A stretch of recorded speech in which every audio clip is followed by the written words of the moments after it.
The question is, as on the order paper, can I suggest we have 6 speakers and therefore with about an hour's time, so if members can take that into account when they're speaking. Stephen Mosley. Thank you, Mr Deputy Speaker. And can I congratulate the Honourable Member for Fall for, first of all, gaining this debate, but also making the points that he made. I heard one of the members at the back saying this was a political debate, and it is a political debate. However, on these benches, I know I agreed with everything that the Honourable Member said. He is quite right that it is 2 years since we last debated Sudan in this House. We held a Westminster Hall debate in the spring of 2011, and at that time the Comprehensive Peace Agreement was being implemented. We were seeing the end of a 22-year civil war that had killed 2 million people and had left 4 million people moved away from their homes. In January 2011, we'd seen the successful referendum in South Sudan, which saw 98.8% of the population voting in favour of independence. There were some concerns expressed at that meeting, of course. There were concerns over the future of Abyei, where the referendum had been cancelled and postponed. There were concerns over South Kordofan and the Blue Nile, where the public consultations that were meant to take place into the future of those two states had not occurred. And of course, the ongoing conflict in Darfur was at the top of our minds. But on the whole, in that debate, there was hope and there was optimism for the future.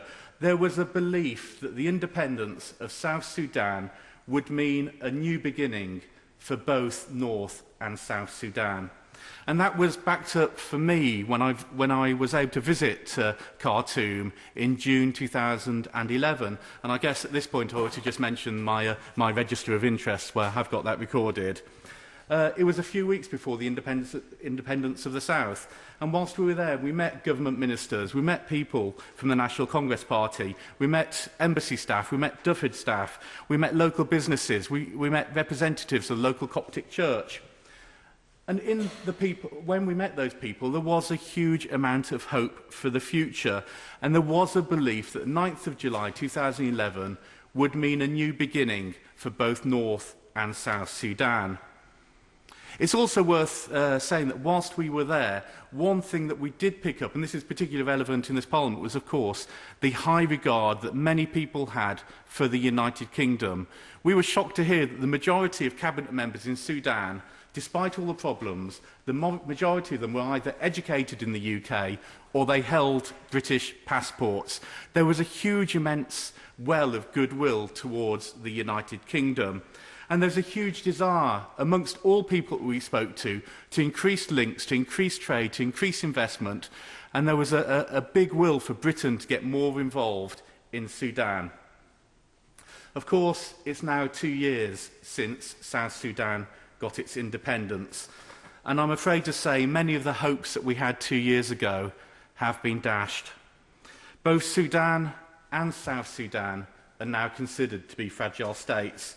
Both countries face terrible humanitarian and development challenges, with some of the worst indicators in the world.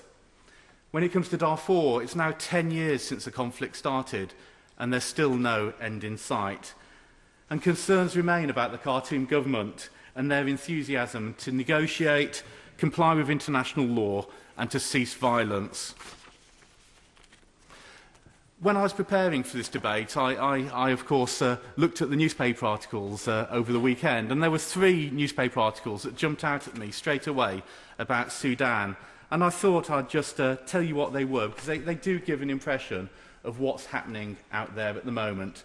The first of them, and it was actually a tweet from the minister that drew my attention to this particular news item, was a shelling of a UN base which killed an Ethiopian peacekeeper and injured 2 more.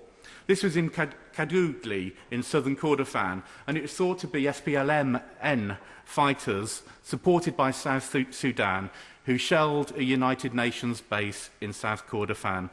It's worth saying that the UN does not have a mission in South Kordofan. They've actually got the mission in Abyei at the moment, but this base was being used as a supply depot for what they were doing in Abyei. Now, the newspaper article I read suggested that the rebels were targeting a football ground because apparently there's meant to be a football tournament beginning there today. It's like all things in Sudan. It's not clear who it was that's responsible. The UN Security Council, the Secretary-General have condemned the attack, and they've called on Sudan to bring the perpetrators to justice. But like all things in Sudan, we don't know who those perpetrators are. It's an assumption that it's SPLM-N, but we don't know for certain. The second news item I saw was about an oil pipeline that was attacked in Abyei. The Sudan government in this case blames the South Sudan-backed rebels. However, both the rebels and South Sudan are denying responsibility. This attack of the oil pipeline is just days after Sudan announced the further blockade of South Sudanese oil, which is due to begin in 6 weeks' time. We heard from the honourable member over there that an agreement was reached in last autumn to allow the flow of oil through the pipeline through Sudan. That agreement now seems to have broken down, and within 6 weeks we're going to see the embargo occurring again and the blockade of oil starting again. The third story... Go on, I'll give it. I'm most grateful to the honourable gentleman who's making a very powerful and convincing argument. Would he agree with me it is actually both states who will be harmed by the shutting down of oil production, and that it's not just a hardship that will be felt in Juba, it will be felt in Khartoum as well? And does he agree with me that we need a comprehensive agreement in relation to the disputed territories, and in particular to have a final resolution with a referendum about the future status of Abyei? I would agree with those comments, absolutely. I think we can all see the importance of oil in the relationship between Sudan and South Sudan. Approximately 75% of the oil reserves are in South Sudan, approximately 25% are in North Sudan. The South Sudanese government in particular is very, very dependent on oil revenues for its taxation income. I've heard figures as high as 98% of the income of South Sudan comes from oil. Any measures that impede the flow of the oil, it doesn't just affect South Sudan, it affects Sudan as well, and it affects the oil fields on the northern side of the border. Oil has got a huge part to play, and we have to recognise that and have to ensure that the agreements that are reached to deliver permanent peace deliver a solution to the oil problems that we face. The third news story that I read about was in Jonglei, which is one of the states in South Sudan. Apparently, South Sudanese government forces were blocking aid going into to 120,000 to support 120,000 people who have fled ethnic fighting in Jonglei.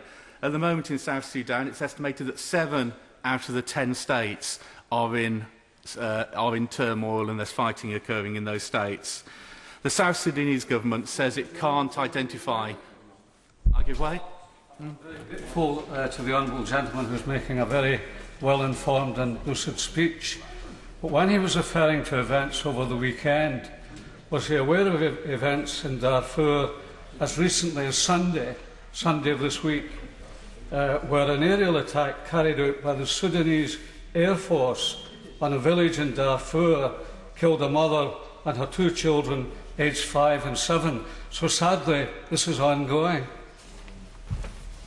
The question of aerial bombardment is one that does feature large across all the problem areas in Sudan. We've heard from the Honourable Member for Foyle about the situation in Blue Nile State. We've had instances, regular instances of bombing in South Kordofan, Darfur as well.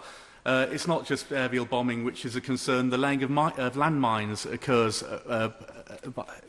is being done by the Sudanese government as well. Both of those things are contrary to international conventions. Both of them are classified, deliberately targeting civilians is classified as war crimes. And of course, the Honourable Member will be aware that 4 members of the Sudanese government, including Omar Bashir, the President, are all wanted on war crimes charges by the international courts. Many of the problems, when it comes to South Sudan, I would basically categorise South Sudan's problems along 2 lines. First of all, they do involve the relationship between South Sudan and North Sudan, but they also involve internal problems that South Sudan is facing. There are many unresolved issues between Juba and Khartoum at the moment. We've talked about oil previously, so I won't go into that in any more depth. But you've also got the problems over South Kordofan and Blue Nile and the question mark over their future. There was meant to be a consultation on the future of those two states. That consultation has not occurred.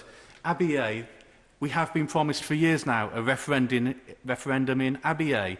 So people in Abyei will be able to make their own decision. Do they want to be part of the south or do they want to be part of the north? Because of the migratory nature of many of the farmers in that area, there's been wrangling over the electoral roll for years, and they cannot come to any decision as to agree the referendum. We have been promised there will be a referendum this autumn, but we've been promised that referendum previously, so we'll have to wait and see if that occurs. You've also got issues amongst supportive rebel groups. Both sides, the Sudanese government, the South Sudanese government, are both supporting rebel groups in each other's territory. You've got issues around the paths of migration paths of pastoralists who travel across the border on a seasonal basis. But there's not just issues across the border. In South Sudan itself, it faces internal problems. There's conflict in 7 of the 10 South Sudanese states. There's ethnic and tribal violence. South Sudan is not an elected democracy. Broad powers are given to the executive, and we do see high levels of corruption.